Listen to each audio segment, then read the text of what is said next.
Exercice 1, ABCD est un carré. E est le barycentre du point pondéré A2, B-3, C5. F est le barycentre de A5, D-1. Donc voilà, c'est tout ce qui concerne les données. Question 1A.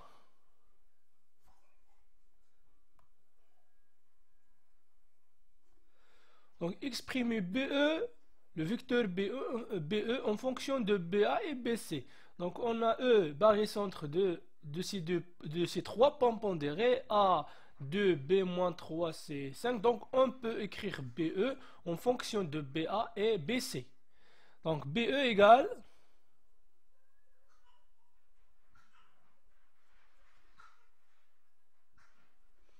le poids de A, le poids de A sur la somme des poids. La somme de poids ici c'est 4.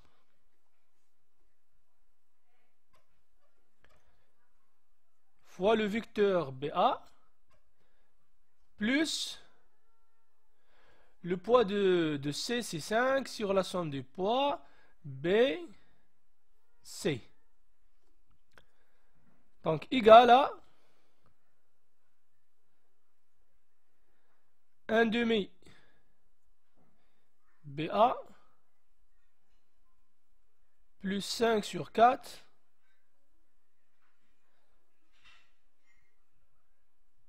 BC. Question 2. Exprimer AF en fonction de AD. On a donc F, le barycentre de A5, D-1. Donc on peut exprimer AF en fonction de AD. Donc AF égale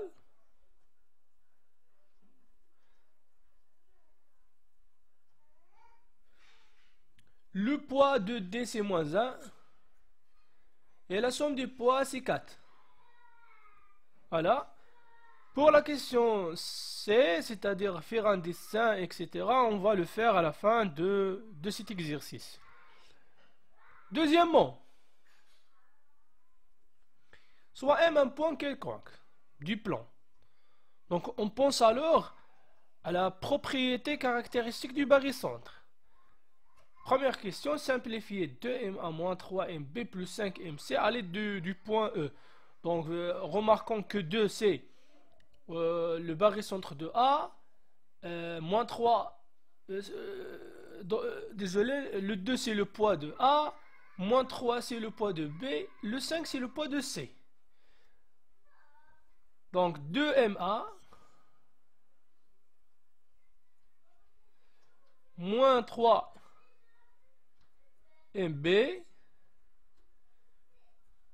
plus 5MC sera égal à, donc la somme des poids c'est 4 fois M, E le barycentre de ces trois points pondérés. Voilà, donc pour la question B, la même chose, 5MA moins MD à l'aide du point F. Donc on a 5 ici, le poids de A ici, le moins 1 c'est le poids de D. Donc on aura alors 5MA moins 1 MD sera alors, à la somme du poids c'est 4 fois M, F, le barycentre de ces deux points pondérés. Donc on a utilisé dans cette question la propriété caractéristique du barycentre. Passons maintenant à la troisième question. On note delta, l'ensemble des points M du plan qui vérifie. Alors, qu'est-ce que delta? Delta, c'est l'ensemble des points M du plan, bien sûr, qui vérifie cette égalité-là, c'est-à-dire la norme de 2MA moins 3MB plus 5MC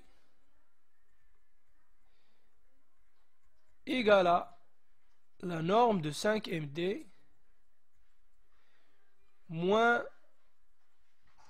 MA, pardon, ici le MA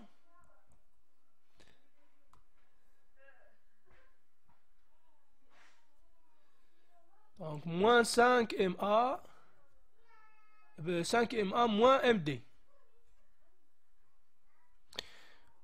Donc voilà l'ensemble delta, c'est un ensemble de points qui vérifie une certaine condition. Donc passons à la question A. Donc démontrer que delta est une droite. Donc voilà, on prend un point M appartenant à delta. Donc c'est équivalent à que ce point M vérifie cette condition. Donc moi je vais remplacer directement cette expression par 4ME.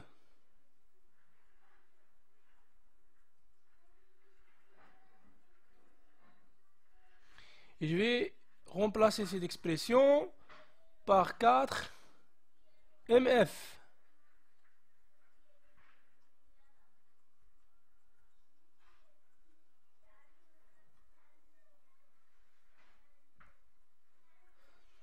Donc la norme de 4ME, c'est la valeur absolue de 4 fois la norme de ME.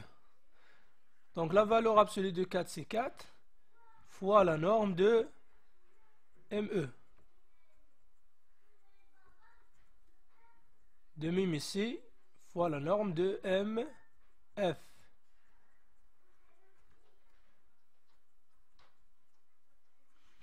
Donc la norme de ME, c'est la distance ME. La norme de MF, c'est la distance MF. Donc c'est équivalent à que, en simplifiant par 4, la distance ME égale la distance MF. Donc par suite, ça équivalent à dire que M appartenant à la droite bisectrice du segment EF. Je vais la noter D. Donc l'ensemble delta, c'est une droite en fait. C'est la droite c'est la droite bisectrice du segment EF. La question B, construire cette droite sur le dessin de la question 1. Donc maintenant, passons à la construction. Donc voilà le carré ABCD. Maintenant, on va construire le 1 demi BA. Donc voilà 1 demi BA en rouge. Puis on va construire 5 sur 4 BC. C'est-à-dire qu'on divise BC sur 4 et on prend 5 parties. Donc voilà le vecteur 5 sur 4 BC. Donc maintenant la somme. Et ensuite le point E. Voilà. Donc voilà le point E. Maintenant on va construire le point F à l'aide de moins 1 sur 4 à D.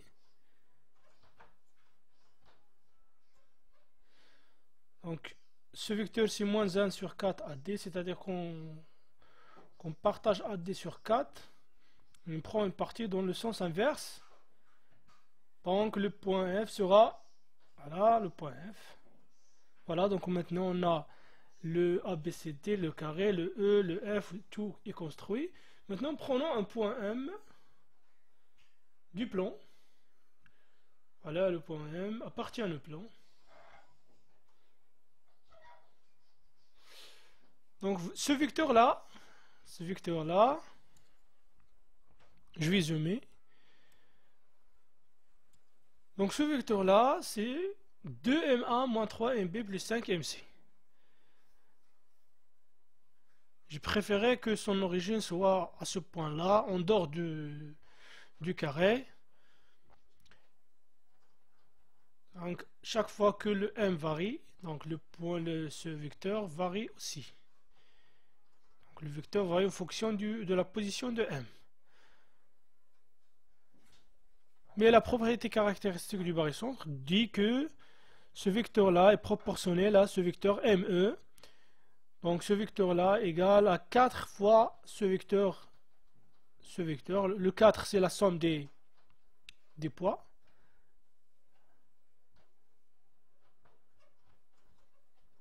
Là. Donc on a toujours ce vecteur égal à 4 fois le vecteur ME. C'est bon. Donc maintenant, ce vecteur en rouge, c'est le vecteur 5MA moins MD. De même, la propriété caractéristique du barycentre dit que ce vecteur est proportionnel à ce vecteur égal à 4 fois ce vecteur. Le 4 ici, c'est aussi la somme du barycentre. 5 plus moins 1, c'est 4. Là.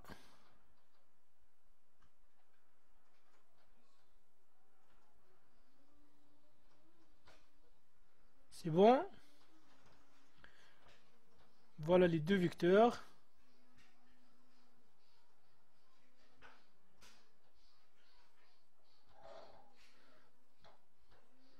Maintenant, pour la dernière question, quand on veut chercher la position de M de telle sorte qu'on a égalité entre cette norme-là et cette norme-là. Cette norme, c'est la norme de ce vecteur en vert. Cette norme, c'est la norme de ce vecteur en rouge.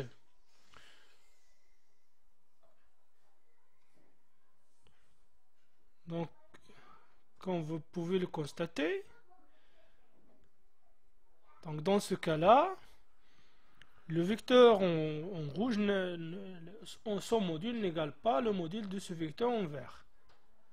Donc il y a différence. Donc pour avoir l'égalité, il faut que ce point M appartienne à delta.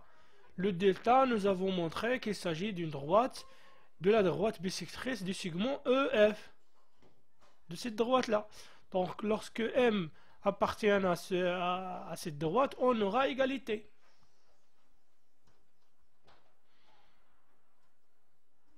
Donc lorsque le point M est en dehors de la droite, on n'a pas égalité.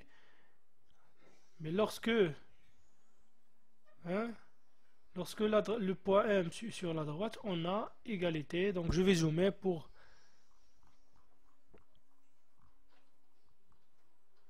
Voilà. Prenons le point M. Et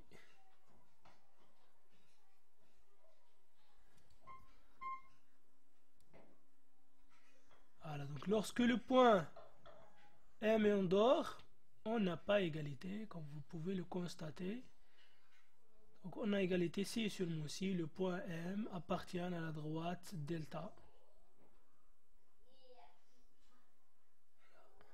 On a égalité, on n'a pas égalité.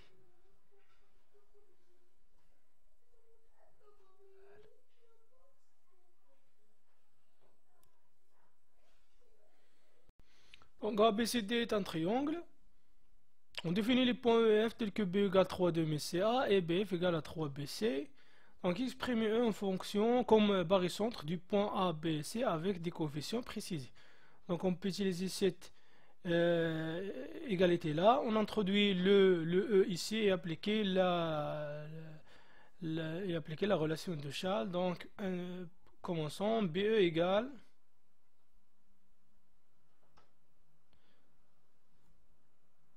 3,5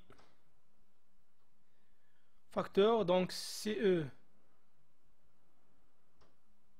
plus EA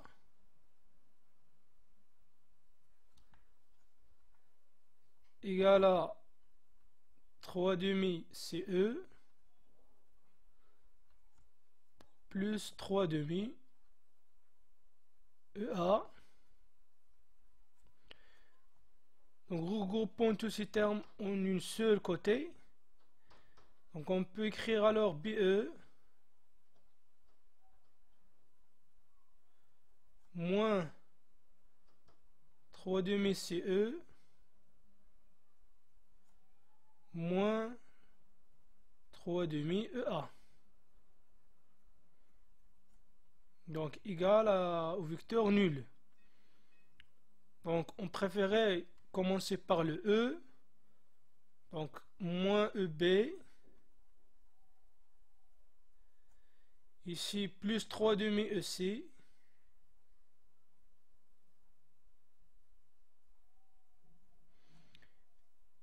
moins 3 demi EA égale au vecteur nul. Donc on peut dire alors que le point E est barycentre du point pondéré. Donc le point A a pour coefficient moins 3 demi, le B a pour coefficient le moins 1 et le C a coefficient 3 demi.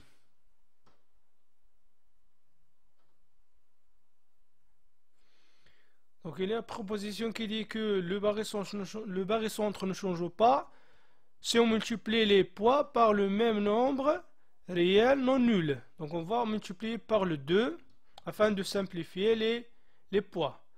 Donc E sera alors barycentre du point pondéré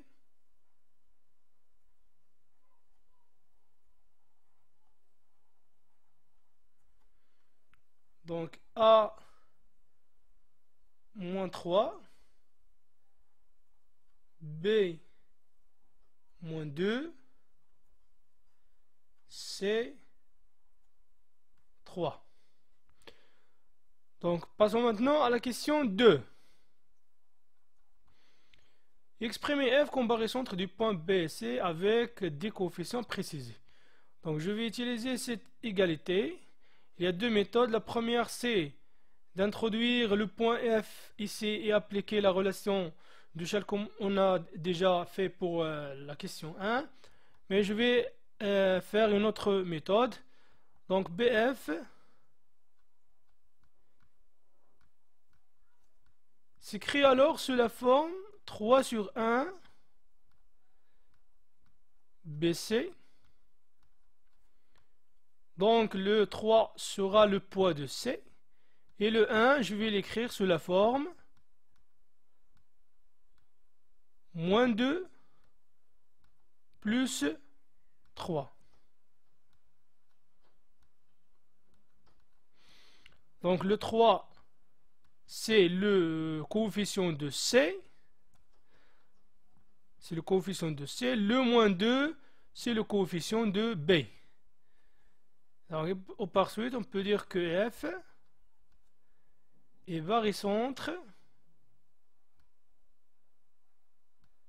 du point pondéré B moins 2 C 3. Question 3. Démontrer que les vecteurs AE et AF sont collinéaires. Donc il faut exprimer AE, exprimer AF. On peut utiliser ou bien partir de ces deux égalités et introduire, utiliser la relation de Schall. Moi je préfère maintenant utiliser la propriété caractéristique du barycentre. Donc comme je vais commencer par le AF. Donc comme F est barycentre de B-2C3, alors on a quel que soit M point du plan, on a alors que MF égale à 1 sur la somme des poids, 3 moins 2 c'est 1, facteur, le poids de B moins 2, donc moins 2 MB, plus 3 MC. En particulier, si on remplace le point M par le A, donc on aura alors AF égale à, donc 1 sur 1 c'est 1 fois moins 2 AB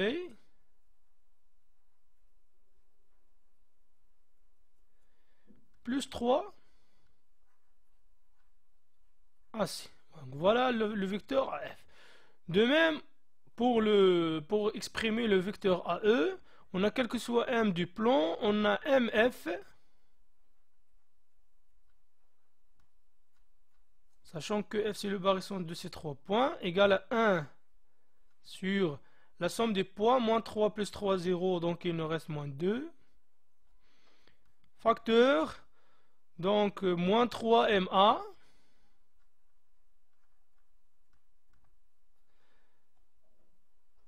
moins 2MB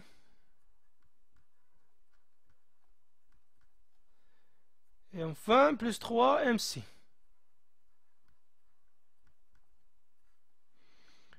Donc égal à moins 1 demi. Facteur, ou bien, donc en particulier si on remplace le M par le A, on aura alors AF, désolé ici le E, donc on a alors AE égale à moins 1 demi, facteur moins 3, le vecteur AA, moins 2 AB, plus 3 AC. Donc moins 3 A, c'est le vecteur nul. Donc AE égale alors à moins 1 demi, facteur moins 2 AB, plus 3 AC. Et alors remarquons que AF égale à moins 3, moins 2AB plus 3AC. Donc on peut écrire alors AE égale à moins 1 demi fois le vecteur AF. Donc les deux vecteurs AE et AF sont collinéaires. Et par suite, qu'on peut-on déduire pour les points A, E et F? Donc les points A et E et F sont alignés. Donc ces trois points sont alignés. Exercice 3. Le plan est muni d'un repère autonomé OIG. On donne les points A, B, C avec leurs coordonnées. Question 1. Déterminer les coordonnées du barycentre G2 du point pondéré A1, B1, C2. Donc, c'est facile, on n'a plus que la formule. Donc, on a XG égale à donc 1 sur la somme du poids 4 facteur donc 1 fois XA, c'est 1, donc 1 fois 1, plus 1 fois XB, donc plus 5, plus 2 fois XC, donc plus moins 2.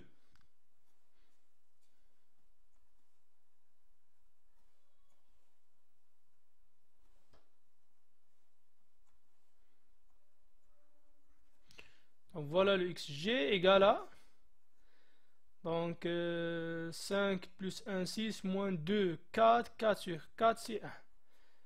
Passons maintenant à leurs données. YG égale à 1 sur 4. Facteur 1. Donc 1 fois YA c'est moins 2. Donc 1 fois moins 2 c'est moins 2.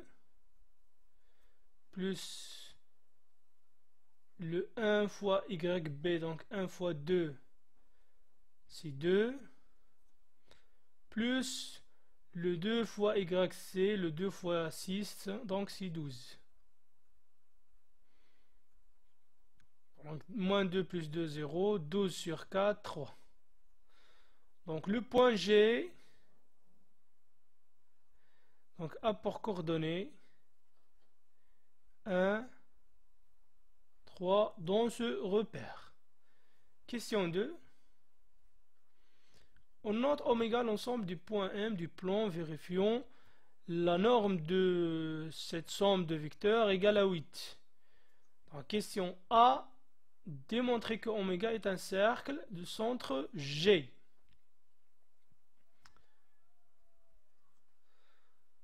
Donc voilà, en prenant un point M du plan, donc M appartient à cet ensemble oméga, équivalent à dire que la norme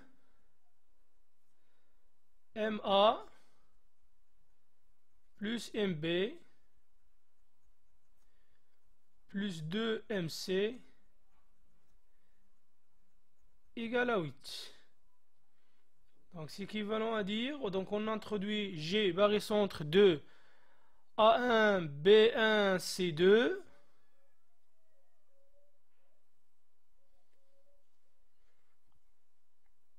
Donc la propriété caractéristique du barycentre dit que la somme du poids fois mg sera égale à ma plus mb plus 2 mc.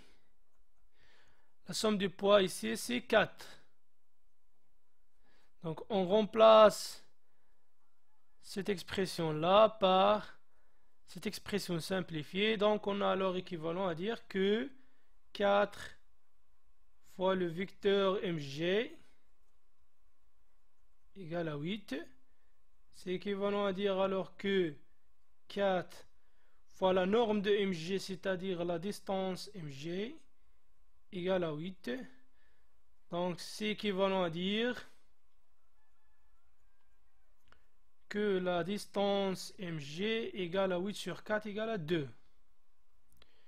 C'est équivalent à dire que le point M appartient au cercle,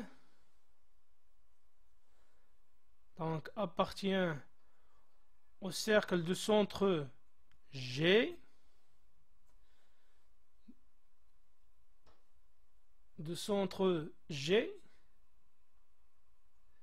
voilà le centre, et de rayon 2. Voilà, donc le oméga, c'est exactement le cercle de centre G et de rayon 2. Passons maintenant à la question B. Écrire une équation du cercle oméga. Donc en prenant un point M de coordonnées xy appartenant à oméga, ou bien au cercle oméga, c'est équivalent à dire que la distance GM égale à 2. Donc la distance GM, c'est la valeur absolue. Donc l'abscisse de M moins l'abscisse de G. Donc l'abscisse de G, c'est 1 au carré plus Y moins 3 au carré égale à 2. Donc voilà, donc équivalent à dire que racine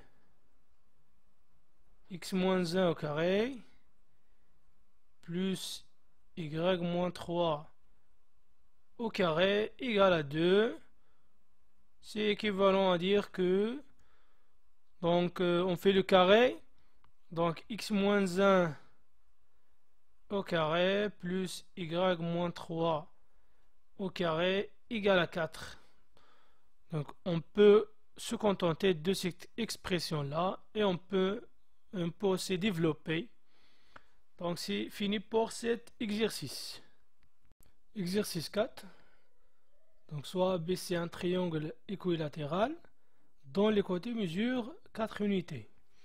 On considère N le barycentre de A1 B3 et P le barycentre de A3 C-5. Précisez les positions de N et P à l'aide du vecteur AN et AP. Donc, question 1. AN égale. On va exprimer AN en fonction de AB. Le poids de B c'est 3. La somme du poids 3 plus 1 c'est 4. Maintenant passons au vecteur AP, que je vais l'exprimer en fonction de AC. Donc là, le poids de C c'est moins 5. Sur la somme des poids, 3 plus moins 5 c'est moins 2. Donc égal à 5 sur 2 AC. Question 2. On note G le barycentre des 3 points A3, B9, C-5. En utilisant la propriété d'associativité, démontrer que G est le point d'intersection du droite CN et BP. Donc, en utilisant l'associativité, on a G barycentre de ces 3 points. Je vais conserver le C et remplacer A et B par leur barycentre. Donc, G est barycentre du point pondéré. Donc, je vais conserver le C.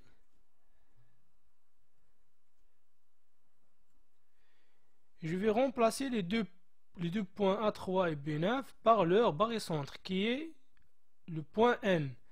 Donc on a N barycentre de A1 et B3. Donc ça donne, d'après une proposition qu'on a déjà parlé, en multipliant ces poids par 3.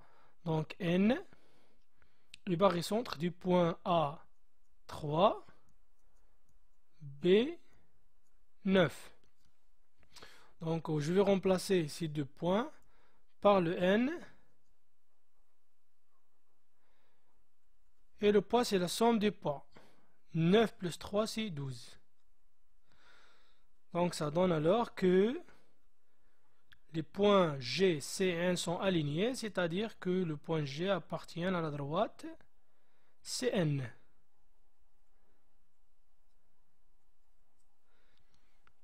Donc, de même, dans la deuxième situation, je vais conserver le B. Donc, G est barycentre du point pondéré B9. Et je vais remplacer le C et le A par leur barycentre. Donc, A3, C-5, leur barycentre, c'est P. Pondéré par la somme des poids. Donc, moins 5 plus 3, c'est moins 2. Donc, les points G, B et P sont alignés, c'est-à-dire que G appartient à la droite BP. Donc, ici, pour dire que G appartient à ou bien pour parler du droite CN, il faut vérifier que C et N sont différentes. Ainsi qu'ici, il faut vérifier que les points B et P sont différents. Donc ça implique que G appartient à l'intersection de ces deux droites.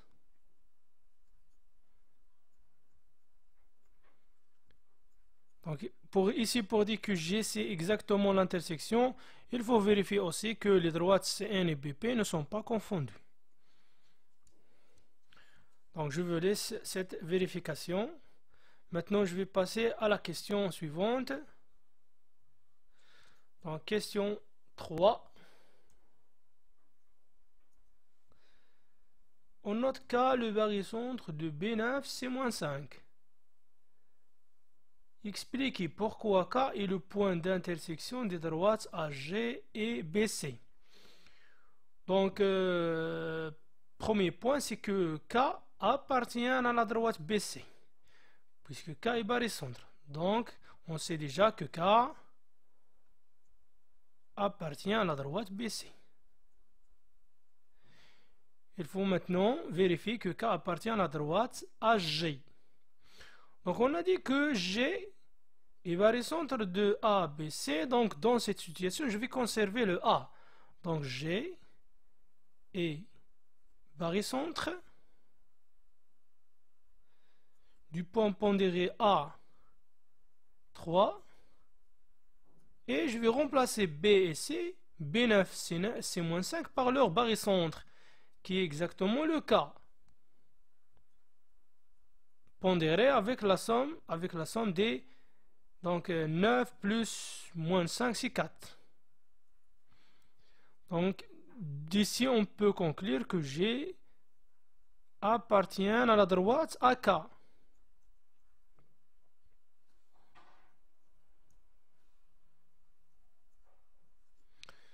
G appartient à la droite AK, c'est-à-dire que K appartient à la droite GA.